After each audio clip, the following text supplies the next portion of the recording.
শুধু এতটুকু কত হয়েছে একদিন যে ভাই চাকরি কই করেন, পরে উনি আমারও বললো যে সিটাং রোড চাকরি করি। তো পরে কইলাম কিসে চাকরি করেন, আর কোনো কথা বললো না। পরে কইলাম আপনার এলাকা কোন জায়গায়, বাড়ি কোন জায়গায়, তো বাংলাদেশ। এতটুকু কত হয়েছে, আর কোনো কথা হয়েছে। ছেলে মেয়ে দুজন আর স্বামী স্ত্রী, মোট 4 জন। সপ্তাহখানিক আগে, 1 সপ্তাহ আগে দেখছিলাম একদিন, এরপর আর দেখা যাবে। আমি সকালবেলা 8টা বাজে ডিউটিতে গেছি, তখন নর্মালি দেখছি কোনো সমস্যা ছিল না, কোনো লোক ছিল না। আমরা ডিউটিতে সবাই সবার মতন চলে গেছি গা। পরে ফোন দিছে ডিউটি অবস্থায় বাসা থেকে যে নিশ্চিন্তে খান স্বাস্থ্যকর অল টাইম পান, অল টাইম হেলদি লাইফ। এই জায়গায় জঙ্গলি হামলা হয়েছে আপনার এই বিল্ডিংয়ে, আমাদের পাশের বিল্ডিংয়ে। তাই তুমি কই আসছো? তা আমি বললাম আমি তো ডিউটিতে। তুমি চালু করে আইসা পড়ো, এখানে রাস্তাঘাটে কোনো কিছু ঢুকতে দিতেছে না। তারপরে আপনার কইতেছে যে কোনো মানুষ আসতে দিতেছে না, সব কিছু লক করা। তা আমি আইসা দেখলাম যে এখানে একটা জঙ্গলি হামলা আস্তানা প্রশাসনের লোকেরা ইয়া করতেছে। পরে আইসা একটা বোম নামাইছে দেখছি বিল্ডিংয়ের থেকে, আর একটা বোম উপরে ব্লাস্ট হয়েছে আমার চোখের সামনে দেখলাম। এই ফ্ল্যাটে কারা থাকে তা তো আমরা জানি না, কিন্তু এটা আমাদের পাশের বিল্ডিং। কিন্তু আমার জানা মতে এরকম মানুষ আমরা চিন্তাও করতে পারি না যে আমাদের লগে বসবাস করতেছে।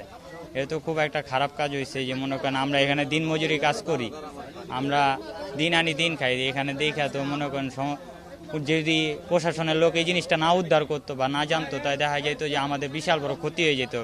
কারণ আমরা খুবই নিম্ন শ্রেণীর লোক, দেখা যায় এখানে অল্প টাকা নিয়ে আইসা পুঞ্জি করে তারপরে থাকতেছি। আমাদের ছেলে সন্তান বউ পোলাবেন নিয়ে যে বাসাতে বোম ব্লাস্ট হয়েছে, এখন ব্লাস্ট করা হয়েছে, এ পাশের রুমে থাকে আমি। এখানে একটা মোল্লা থাকতো, তারা হাজব্যান্ড আর কি ওয়াইফ, এতটুকু, আর বেশি কিছু না। ওদেরকে তো নর্মালি দেখা যাইতো, মানে এতটা তো গুরুত্ব দেয় নাই, মানে আসা যাওয়া করতো, শুনতাম কাজ করতো, এতটুকুই। দেখিনি, আমরা কখনো দেখিনি এই ধরনের লোক। আমরা এদিক দিয়ে আইতাম যাইতাম, আমরা কখনো তো এই ধরনের লোক দেখি নাই। হ্যাঁ, এটার মধ্যে বাড়া থাকে না, কে কার বাড়ি তাও কইতে পারবো না। আমি তো এখন কিছুক্ষণের মধ্যে একটা শব্দ পাইয়া আমি বাড়ি আইছি, এই শব্দ হয়ে বাড়ি এলাম।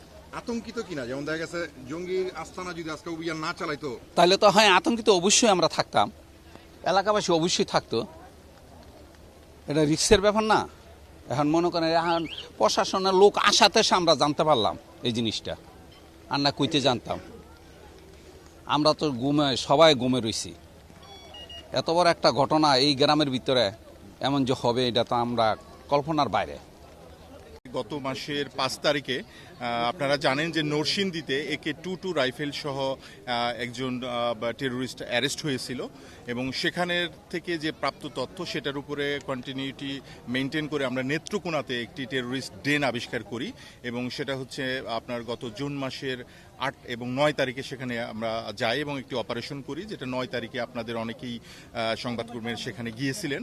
তো সেই ডেনটাতে আমরা যেটা দেখেছিলাম যে সেটা একটি আনসার আল ইসলামের একটি প্রশিক্ষণ শিবির, এবং ব্যাপকভাবে তারা সেখানে প্রশিক্ষণ দিচ্ছিল। সে ধরনের ম্যাটেরিয়ালস আমরা সেখান থেকে উদ্ধার করি, এবং সেই ড্রেনের পাশাপাশি ওখান থেকে আরও 2 থেকে 3টি বাড়ি ছিল যেখানে তারা অবস্থান করত, এবং সেখান থেকে তারা সকলেই পালিয়ে গিয়েছিল।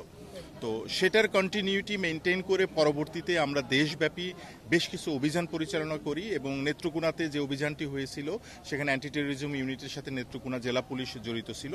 তো সব মিলিয়ে বাংলাদেশ পুলিশ হেডকোয়ার্টার থেকে শুরু করে সকলের সাথে সমন্বিতভাবে আমরা বিগত কয়েক সপ্তাহ যাবৎ আমরা অভিযান পরিচালনা করি, এবং সেই অভিযানের একটা পর্যায়ে গতকাল কক্সবাজার থেকে আমরা ওই ডেন থেকে পলাতক একজন নারী জঙ্গি সদস্যকে আমরা গ্রেপ্তার করি, এবং তার দেয়া তথ্যের উপরে ভিত্তি করে আবার গতকাল থেকে আমাদের অভিযান চলে, এবং সেখানে আমরা জানতে পারি যে ঢাকার আশেপাশে কোথাও তাদের একটি আস্তানা বা ডেন রয়েছে। তো সেটার উপরে ভিত্তি করে একটি পর্যায়ে আমরা জানতে পারি যে সেটা রূপগঞ্জের এদিকেই রয়েছে এবং বরপা এলাকাতে, বাট স্পেসিফিক্যালি আমাদের এই বিল্ডিংটি আইডেন্টিফাই সে করে দিতে পারেনি।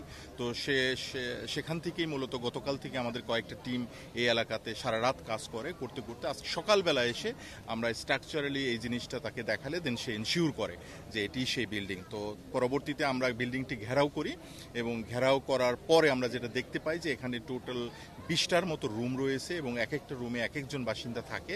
তো সেটা স্ক্রুটিনি করতে আমাদের অনেক সময় লেগে যায় এবং এক পর্যায়ে আমরা যেটা বুঝতে পারি যে একটা রুমের তালা রয়েছে এবং তারা গত 2 দিন আগে এখান থেকে হঠাৎ করেই চলে গিয়েছে বলে আমরা জানতে পারি এবং সেটা আমাদের যে অভিযান এবং অন্য জায়গাতে আমরা যাকে অ্যারেস্ট করেছি এই ধরনের বিষয়গুলো জেনেই হয়তো বা তারা এখান থেকে সরে গিয়েছে বলে জানি। বাট আমরা ইতিমধ্যে যে তথ্যটি পাই যে এখানে 2 জন সদস্য অবস্থান করত সার্বক্ষণিকভাবে। তারা 2 জনই নেত্রকোনার যে ডেনটা রয়েছে সেখানকার সাথে খুবই উৎপতভাবে জড়িত ছিল এবং তার মধ্যে একজন সেখানকার প্রশিক্ষক।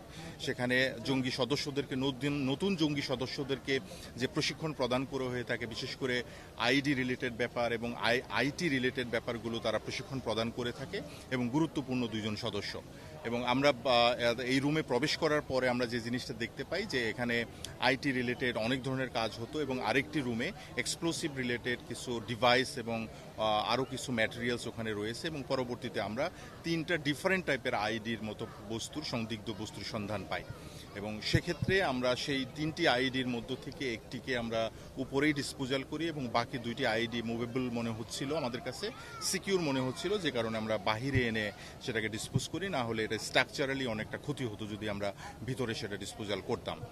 আর পাশাপাশি আমরা এখানে র্যাপ করা ওদের 2টা চাপাতি পেয়েছি এবং কিছু ছুরি পেয়েছি, যেটা আনসার আল ইসলাম বা এবিটির মডাস অপারেন্ডির সাথে যায়। তো বিভিন্ন সময় তারা চাপাতি দিয়ে অনেক ধরনের অভিযান করে থাকে, সেটার সাথে অনেকটা মিল রয়েছে। এছাড়াও তাদের ব্যবহারযোগ্য অনেক ধরনের জিনিস, অনেক ধরনের তথ্য যেটা আমাদের ইনভেস্টিগেশন পারপাসে বা ফার্দার অপারেশনাল কাজে লাগবে আমরা সেগুলো পেয়েছি।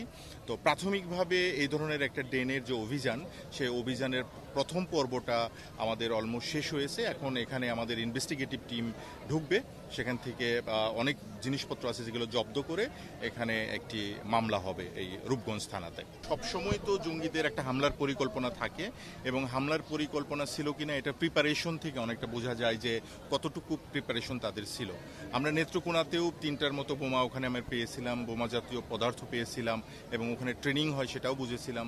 তো সেটার কন্টিনিউশনে আমরা এখানে এসে যে জিনিসটা দেখতে পেলাম যে ওই ধরনের জিনিসগুলোই কাছাকাছি জিনিস এই জায়গাতে রয়েছে এবং ঢাকার দূরে এখানে যেহেতু এই জিনিসগুলো রেখেছিল, হয়তোবা তাদের কোনো পরিকল্পনা থাকতেও পারে। সেটা গতকালের গ্রেপ্তারকৃত যে রয়েছে এবং পরবর্তী অপারেশনে আমরা এখান থেকে অনেক তথ্য পেয়েছি, সেগুলোর থেকে যদি তাদেরকে গ্রেপ্তার করতে পারে আরও স্পেসিফিক্যালি জানতে পারবো। বাট এতটুকু বলতে পারি তাদের যদি কোনো প্রিপারেশন থেকেও থাকে, সেটা আজকে আমরা এই জিনিসটাকে ধূলিসাৎ করে দিয়েছি। তাদের পক্ষে আর এই মুহূর্তে কোনো ধরনের কোনো অভিযান করা সম্ভব না, কোনো হামলা করা সম্ভব না এবং এটার প্রিপারেশন নিতেও তাদের 6 মাস থেকে 1 বছর লাগবে অন্তত এই ডেনটা ব্যবহার করে। স্থায়ীভাবে 2 জন পুরুষ সদস্য থাকতেন। ঈদের পরে নারী সদস্য নিয়ে আরেকজন সদস্য এখানে এসেছিল, সে ভ্রাম্যমান। বাট আমরা যতটুকু বুঝতে পারি যে কোনো ডেইনেই 1 থেকে 2 জন সদস্য স্থায়ী থাকে, বিভিন্ন ধরনের কার্যক্রমের কারণে অনেকে আসা যাওয়া করে এবং সেটাও এখানে ছিল, যেটা প্রতিবেশীদের কাছ থেকে আমরা জানতে পেরেছি।